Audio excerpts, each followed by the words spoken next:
Audition के लिए cinema hall के पीछे बने वॉशरूम में होता था तैयार। उस वॉशरूम में वो मुझे मुंह हाथ धोने दे ताकि मैं तैयार। आपने अपने करियर की शुरुआत दिल्ली के छोटे छोटे मॉल्स और इवेंट्स के एमसी के रूप में की थी, मगर आज आप बड़े होस्ट हैं, तो आपके लिए संघर्ष का दौर कैसा था?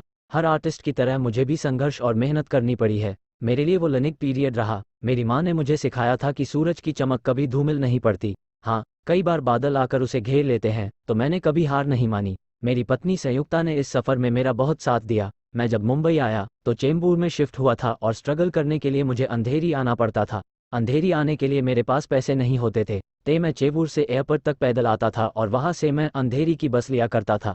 अंधेरी के फन रिपब्लिक सिनेमा की सीढ़ियों पर बैठकर काम और ऑडिशन लिए लोगों को फ़ोन किया करता था। फन वेब सीरीज रफू चक्कर में आप 5 अलग अलग गेटअप और भूमिकाओं में हम, तो आपके लिए सबसे मुश्किल रोल कौन सा था? ये पूरी वेब सीरीज ही मेरे लिए काफ़ी चैलेंजिंग रही है। पहली बार मैं इतना इंटेंस रोल कर रहा हूँ। पंचों किरदारों की इंटेंसिटी बहुत थी, बहुत काम करना पड़ा, मगर बूढ़े चरित्र सतीश के लिए सबसे ज़्यादा मेहनत लगी। असल में इसमें प्रोस्थेटिक बहुत ज़्यादा थे और इससे आपको गर्मी बहुत लगती है, आपके एक्सप्रेशन नियंत्रित हो जाते हैं। मुझे अपने एक चरित्र के लिए 20 किलो वजन बढ़ाना पड़ा कर दूसरे किरदार के लिए उतना ही वजन कम करना पड़ा, तो ये कम मुश्किल नहीं था।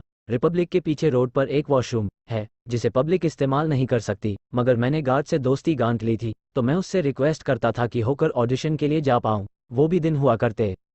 उसी गली में यशराज फिल्म्स का ऑफिस है जहाँ कई सैंडविच वाले हैं। वही सैंडविच खाकर मैं अपना लंच लिया करता था। मेरी पत्नी, जो तब मेरी गर्लफ्रेंड हुआ करती थी, मुझे ही फ़ोन करती तो मैं कहता बस यशराज में बैठकर लंच कर रहा हूँ, अभी दीवार के इस तरफ हूँ और जल्द ही दीवार के उस तरफ जाऊँगा। जल्द ही मैंने वो दीवार लांघी। आपका रफू चक्कर मोमेंट कब आया? क्या आपने कभी किसी को ठगा या उल्लू बनाया है? क्लास बंक करके रफू चक्कर होने में नंबर 1 हुआ करता है। यही कारण है कि पनिशमेंट के रूप में भी मुझे अपनी क्लास के बाहर खड़ा रखा जाता था। मैं स्कूल कॉलेज में अक्सर बहाने ढूंढता था कि किस तरह से लेक्चर अटेंड न करना पड़े। इसके अलावा अक्सर मैं फिल्मी पार्टियों से भी रफू चक्कर हो जाता हूँ। बिना बाय एक होस्ट के रूप में बड़ा मुकाम हासिल कर चुके मनीष पॉल पिछली बार फिल्म जुग जुग जियो में नजर आए थे। अब वो वेब सीरीज रफू चक्कर में दिखाई देंगे। उनसे एक खास बातचीत। बोले, मैं इस तरह की पार्टियों से चुपचाप निकल लेता हूँ। जुग जुग जियो में अपने किरदार के बाद एक अभिनेता के रूप में स्थापित होने में आपको कितनी मदद मिली? मुझे बहुत खुशी है कि मेरा काम सराहा गया। बिल्कुल मदद मिलती है जब आपके पास एक हिट फिल्म हो और